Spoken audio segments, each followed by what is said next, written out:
All they do is sit around and talk about how stupid the place they work is, and these are the people that give them money to feed their family. Everybody's vested. Everybody has ideas. I have no tolerance for that crap. I don't want yes men that are just like, yes, yes, yes, yes. What's that make you? Stupid.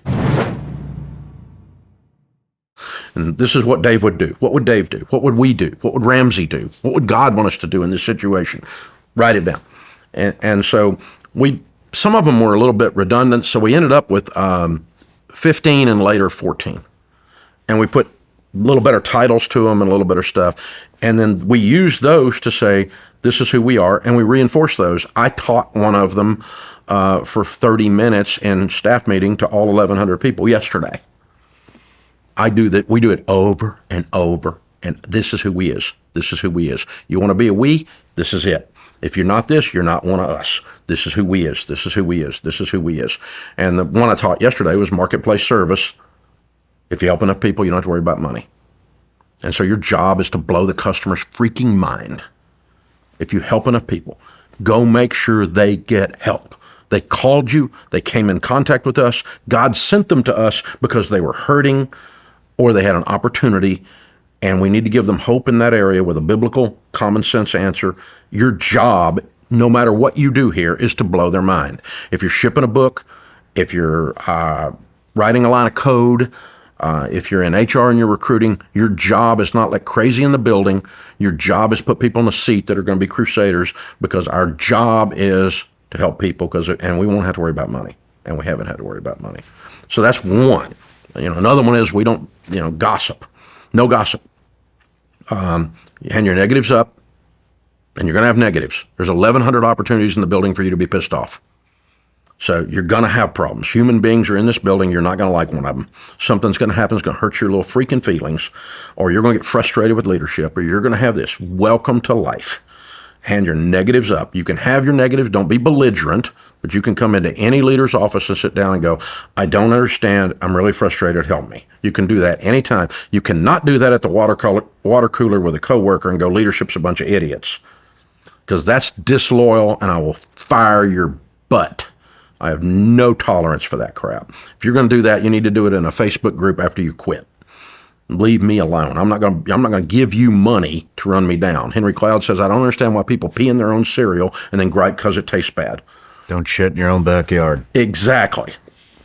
And people do it all day long at jobs. All they do is sit around and talk about how stupid the place they work is, and these are the people that give them money to feed their family. You ought to be ashamed of yourself. If the people you work for are stupid and you stay, what's that make you? Stupid. So hit the road. Don't let the door hit you in the butt. And we have this talk all the time. And about once a year, we got to fire somebody. But most of the time, there's no gossip, because we don't do that. And if someone starts to say something, they go, wait a minute, we don't do that.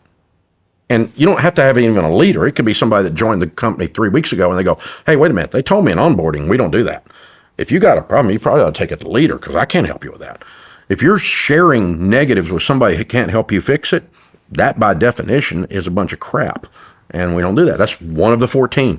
And it's weird. It's very weird, very strange, but it's very clean. The air is clean in the place. There's no bad smells. Everybody holds each other accountable. Yeah, we just because everybody wants to work in a place where you don't have to watch your back. Somebody not knifing you in the freak from behind. Yeah. In most places, you're trying to get your work done while looking over your shoulder. And that's just counterproductive, And so stuff like that, we just kept doing that, and it's just reinforce. And I was having lunch with my son, who's our president, yesterday, and he was telling me about a thing that's going on. I said, yeah, you know what that guy says that we all talk about? I said, yeah. He goes, yeah, I know what you're going to say. And I said, good. What am I going to say? He goes, we get what we tolerate. And I said, okay, then don't freak. You're going to let that go on. You don't sit here and tell me how frustrated you are about it. Fix it. You get what you tolerate. And so I can be kind, be clear, and be gentle. But sometimes your job is that you don't get to work here anymore because you're not a we. And you're more concerned about your little toxic problem or whatever it is you've got than actually being a part of this team and getting work done and helping the people that aren't here. This organization's been blessed, and we are blessed to be a blessing like Abraham. That means that we exist for the people that are not inside the walls of that campus at Ramsey. We exist for the people outside those walls. And if you don't be centered on them, you're not one of us.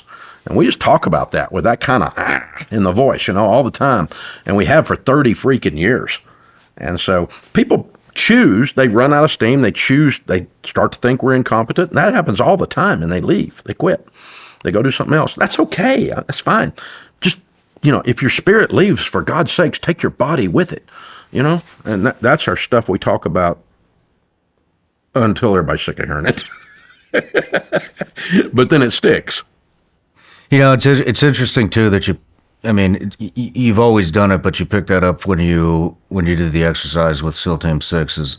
I wasn't at 6, but that is the culture of the SEAL teams. Yeah. Is everybody's vested, everybody has ideas, everybody dies has if you critiques. don't. Yep. And so nobody dies at Ramsey. That's serious. And so that's something that I brought here. Is I love to hear ideas. I love to hear to flush it all out. We call it a hot wash. Yeah. And I love to hear critiques. I don't want yes men that are just like yes, yes, yes, yes. We flush everything out, all the positives, all the negatives, and so it's just thank you for sharing that. It's reassuring to hear that.